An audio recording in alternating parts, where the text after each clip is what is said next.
بسم اللہ الرحمن الرحیم۔ السلام علیکم۔ سعودی انفو یوٹیوب چینل میں آپ کو خوش آمدید کہتے ہیں۔ جب سے انڈیا اور پاکستان کے لیے سعودی عربیہ کی جانب سے فلائٹس کی پابندی ختم ہوئی ہے، ختم ہونے کا اعلان ہوا ہے، تب سے ایک سوال بہت ہی اہم پیدا ہوا ہے: کیا وزٹ ویزا والے اور نئے ویزا والے ڈائریکٹ فلائٹ سے سفر کر سکتے ہیں؟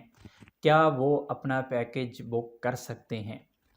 تو اس کے لیے جتنے بھی اب تک آفیشیل جتنے بھی ڈاکومنٹس آئے ہیں، جتنے بھی اس پہ سرکولر آئے، ایون کہ گاکا کا سرکولر آیا، اور اس کے علاوہ وزارت داخلہ کی جانب سے ٹویٹ کی گئی، گاکا کی جانب سے ٹویٹ کی گئی، جتنے بھی ڈاکومنٹس آئے، جتنے بھی ثبوت آئے، ان میں کہیں پر بھی یہ نہیں لکھا ہوا کہ وزٹ ویزا والے یا نئے ویزا والے سفر نہیں کر سکتے، یا پھر کر سکتے ہیں۔ کسی بھی قسم کا وہاں پہ کچھ نہیں بتایا گیا۔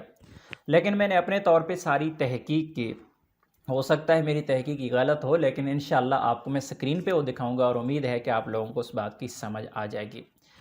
تحقیق میں نے کس طرح کی آپ کو میں سکرین پہ لے کے آتا ہوں، اور سکرین پہ جا کے دکھاتا ہوں کہ یہاں پہ 4 نائٹس دکھایا جا رہا ہے۔ یہاں پہ 4 نائٹس کا جو پیکج ہے وہ ہے 3256 ریال میں۔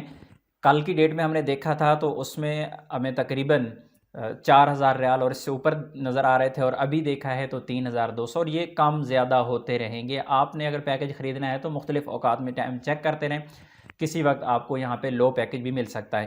بہرحال یہاں پہ ہم سلیکٹ کر لیتے ہیں پہلا پیکج، سلیکٹ پیکج۔ میں آپ لوگوں کو سمجھانے کیا جا رہا ہوں کہ وزٹ ویزا یا نئے ویزا والے کیا ڈائریکٹ سفر کر سکتے ہیں۔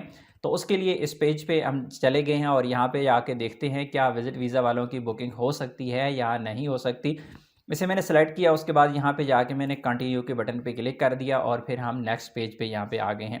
نیکسٹ پیج پہ آئیں گے تو یہاں سے ہم سے جو انفارمیشن پوچھی جا رہی ہے، سب سے ای میل آئی ڈی پہلے پوچھی گئی ہے، پاسورڈ پوچھا گیا ہے، یا پھر آپ یہاں پر کنٹینیو کریں گے ایز اے وزٹر، اور اس کے بعد یہاں پہ title, name, first name, date of birth, یہ ساری چیزیں یہاں پہ پوچھی جا رہی ہیں، پاسپورٹ وغیرہ کی انفارمیشن یہاں پہ پوچھی جا رہی ہے۔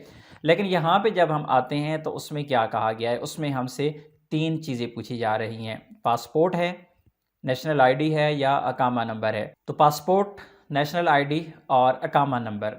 تو ہم پاسپورٹ کو جب سلیکٹ کرتے ہیں، ظاہر ہے وزٹ والے یا نئے ویزا والے ان کے پاس پاسپورٹ ہوتا ہے، اور اقامہ آئی ڈی اقامہ ہولڈر ہے، تو ہم پاسپورٹ کو سلیکٹ کرتے ہیں۔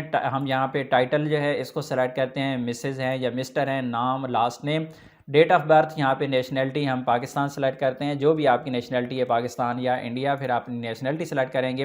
اس کے بعد پاسپورٹ نمبر، اور اس کے بعد ڈیٹ آف برتھ، اس کے بعد ایکسپائری ڈیٹ، اور اس کے بعد یہاں پر پاسپورٹ ایشوئنگ کنٹری یہاں پہ آیا ہے، تو اس پہ جا کے کنٹینیو کر کے آپ یہاں پہ اپلائی کر سکتے ہیں۔ اس کا مطلب یہ ہوا کہ آپ کے پاس وزٹ ویزا ہے یا پھر آپ کے پاس نیا ورک ویزا ہے، تب بھی آپ ڈائریکٹ فلائٹ سے سفر کر سکتے ہیں، کیونکہ یہاں پر پاسپورٹ کا آپشن دیا گیا ہے۔ کچھ لوگوں نے یہ کہا ہے کہ صرف اقامہ ہولڈر ڈائریکٹ سفر کر سکتے ہیں۔ اگر صرف اقامہ ہولڈر ڈائریکٹ سفر کر سکتے تو یہاں پر پاسپورٹ کا آپشن نہیں دیا جانا تھا، بلکہ یہاں پہ صرف اقامہ کا آپشن دیا جانا تھا، یا پھر نیشنل آئی ڈی یعنی سعودی شہریوں کی جو آئی ڈی ہے وہ دی جانی تھی۔ تو یہاں پر دونوں آپشنز دے دیے گئے ہیں، تیسرا پاسپورٹ کا بھی دے دیا گیا ہے۔ تو اس کا مطلب ہے کہ نئے ویزا والے اور نئے جو وزٹ ویزا والے ہیں وہ بھی انشاءاللہ ڈائریکٹ فلائٹ سے سفر کر سکیں گے۔ اپنی دعاؤں میں یاد رکھیے گا۔ السلام علیکم۔